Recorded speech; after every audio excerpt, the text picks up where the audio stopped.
Ya, saudara, menjelang Lebaran, aktivitas ekonomi seperti perdagangan ramai, pun demikian dengan mudik, meski sudah dilarang banyak yang nekat tetap pulang kampung. Apa dampak buruk bagi Indonesia atas peningkatan mobilitas warga?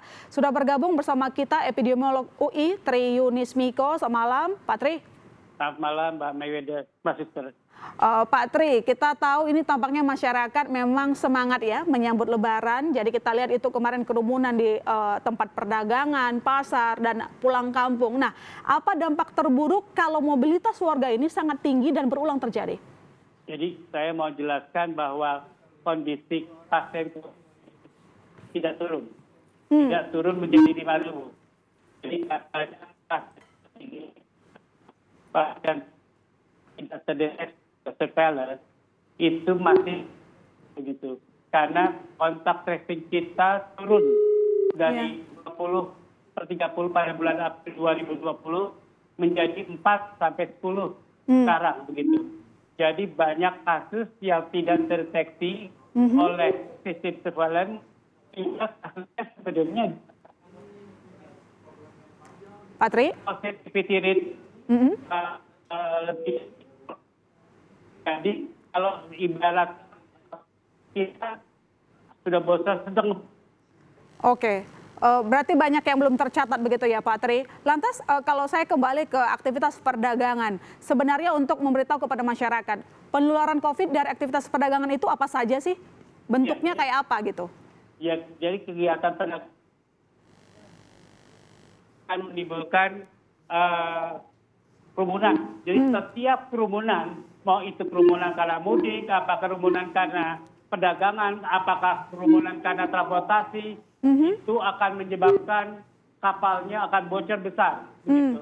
Dan kalau kapal itu bocor besar, akan menjadi tenggelam begitu. Saya takut bahwa kapal Indonesia akan tenggelam seperti India. Jadi kalau itu terjadi, saya sedih begitu. Jadi menurut saya yang bisa dilakukan oleh Indonesia harusnya mempercepat vaksinasi di Indonesia. Yang kedua adalah lebih menseriuskan lagi upaya-upaya penanggulangan COVID di Indonesia dan sosialnya. Oke, Pak Tri tadi mengatakan kapal kita bisa karam sama seperti India kalau karena apanya Pak? Karena vaksinasinya yang lama atau karena apa pencegahan yang dianggap kurang dari pusat? Karena kalau kita lihat di India, mereka jadi salah satu negara yang sebenarnya sukses vaksinasi COVID-19. Tapi tiba-tiba yang terjadi begini, bagaimana sistem kesehatan mereka dibobol sama COVID? Ya, jadi yang terjadi di India adalah surveillance menangkap awalnya 50.000 kasus per hari ya. Kemudian turun. Jadi sebenarnya bukan turun kasusnya, tapi surveillance-nya tidak mampu mendeteksi. Sehingga turun menjadi 10.000 dan sebenarnya sudah bertambah begitu dari 50.000 sehari menjadi lebih banyak. Dan begitu ketahuan meledaklah jadi 100.000. Jadi saya takut di Indonesia seperti itu. Pada Januari kita mendeteksi kasus 15.000. Sekarang tiba-tiba 5.000. Ini kegagalan surveillance apa sebenarnya kasus turun? Itu pertanyaan besar yang harus dijawab. Saya yakin itu kegagalan surveillance. Begitu, Mbak. Oke, berarti pendataan yang buruk di India akhirnya membuat kondisi chaos di India itu terjadi, dan apakah ini juga berpotensi terjadi di Indonesia, Pak Tri, dari pengamatan Anda dan research yang Anda sudah lakukan? Jadi menurut saya, berdasarkan pengamatan saya, surveillance gagal mendeteksi kasus banyak begitu. Oleh karena itu saya duga kasusnya lebih banyak. Jadi kalau Januari sudah 15.000, mungkin sekarang 20.000 begitu. Jadi harusnya surveillance benar-benar meningkatkan kemampuannya untuk mendeteksi. Kalau itu kegagalan surveillance, berarti saya tidak bayangkan di Indonesia. Di masyarakat kita kasus COVID sudah banyak. Kalau dari laporan keluarga saya dan teman-teman saya, kasusnya sudah banyak begitu. Banyak di antara Jakarta katanya turun, padahal di masyarakat Jakarta banyak begitu. Banyak kamera. Jadi begitu juga di Indonesia. Kasusnya sudah banyak, tapi yang dilaporkan sedikit, maka itu akan meledak akibatnya. keterbukaan data diperlukan gitu ya Pak Tri. Lantas apa yang harus dilakukan oleh pemerintah nih? Kita tahu namanya Satgas Covid sudah melakukan sejumlah cara ya sebenarnya. Tapi apakah memang ada yang harus kita tambah atau harus kita pelajari dari negara yang berhasil menurunkan angka Covid, misalnya kita sebut di Vietnam? Ya, kalau Vietnam sebenarnya responnya cepat.